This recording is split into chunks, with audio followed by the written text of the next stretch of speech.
NCRB की report सामने आई है जिसमें उत्तर प्रदेश का कानून व्यवस्था मजबूत दिखा है।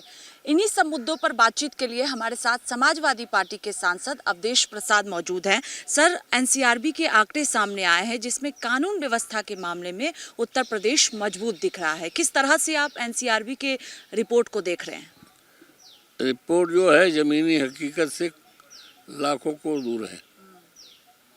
सच बात है कि उत्तर प्रदेश कानून व्यवस्था बद से बदतर हुई है। लोगों में आतंक है, भय है, भ्रष्टाचार बढ़ा है, घूसखोरी बढ़ी है। और चाहे थाना देख लो, चाहे तहसील देख लो, चाहे ब्लॉक देख लो, सब जगह पूरी तरह से भ्रष्टाचार दिखाई पड़ेगा आपको। और लोकतंत्र में जनता सर्वोपरि होती है और जनता का चुना हुआ प्रतिनिधि जो है सर्वोपरि होता है, जनता की आवाज़ होता है। लेकिन ये बात हमसे नहीं, हम तो विपक्ष में है भाई। हालांकि विपक्ष में लोकतंत्र में सत्ता विपक्ष दोनों की अहम भूमिका होती है। देश को चलाने के लिए, संविधान को पालन करने के लिए दोनों की अहम भूमिका होती है। लेकिन भारतीय जनता पार्टी का नज़रिया दूसरा है। ये बात तो जो बीजेपी के सांसद हों या उत्तर प्रदेश के बीजेपी एमएलए हों, तो आप उनसे पूछ सकती हैं कि आपका सम्मान कितना है। क्या अधिकारी आपके फोन को उठाते हैं? क्या अधिकारी आपकी बातों पर तवज्जो देते हैं? तो अगर 100 विधायकों से पूछेंगी तो चाहे दबे मन से ही कहेगा वो संतुष्ट नहीं। सर, एनसीआरबी की रिपोर्ट की बात की जा रही है। जो रिपोर्ट आया है उसमें कहा जा रहा है कि जो महिलाओं के खिलाफ है वो भी अपराध कम हुए हैं, जो तुरंत एक्शन लिया जा रहा है और बेहतर कानून व्यवस्था बताया जा रहा है। उस आंकड़े को आप किस तरह से देख रहे हैं? जो क्राइम है वो भी गिरावट दर्ज की गई है। ये पूरी तरह से सत्यता से लाखों को दूर है। अपराध बढ़े हैं, महिलाओं पर, दलितों पर और समाज के कमज़ोर लोगों पर अपराध बढ़े हैं, गुंडागर्दी बढ़ी है, गरीबों के घर को कब्जा किया जा रहा है, उनको गिराया जा रहा है और जबरिया उनको मारा जा रहा है।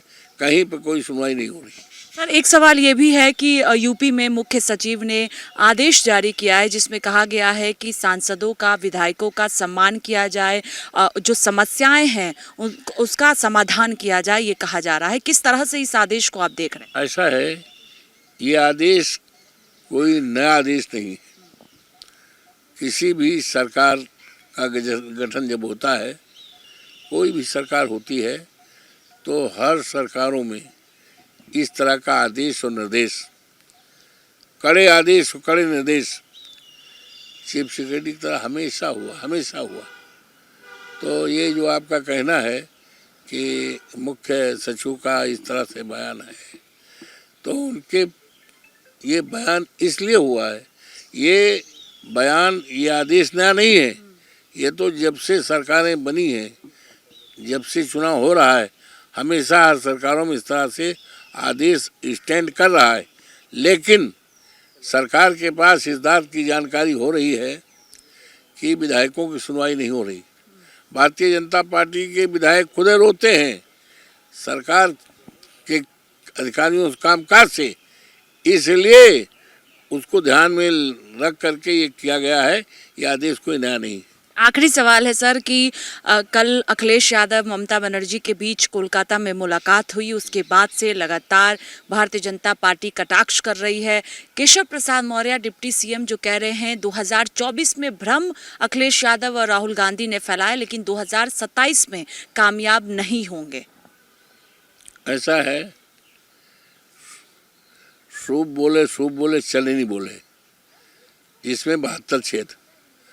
अरे भाई, केशव प्रसाद जो है स्वयं तो अपने क्षेत्र से जीत नहीं पाए, और आज जो है सरकार की कृपा पे हैं। अब चाहे माननीय प्रधानमंत्री जी की कृपा हो, कहीं न कहीं कृपा से जाएं, और प्रदेश में उनको सम्मान भी नहीं मिल रहा है, उनको चेयर नहीं मिलती है, उनको उस पर बैठने को मिलता है, वह जो है क्या हो। तो दूसरा अगर कोई कहता जो अपने बल बूते से चुनाव जीत का आया होता, तब तो उसकी बात में कुछ बल होता। ये तो खुदे नहीं इनकी ज़मीन है, इनका खुदे नहीं है, बुरी तरह हारेंगे और हारे हैं, तो इनकी कोई बात में बल नहीं है। बहुत शुक्रिया बातचीत के लिए। कैमरा पर्सन सचिन के साथ स्वाति पाठक, भारत समाचार, दिल्ली।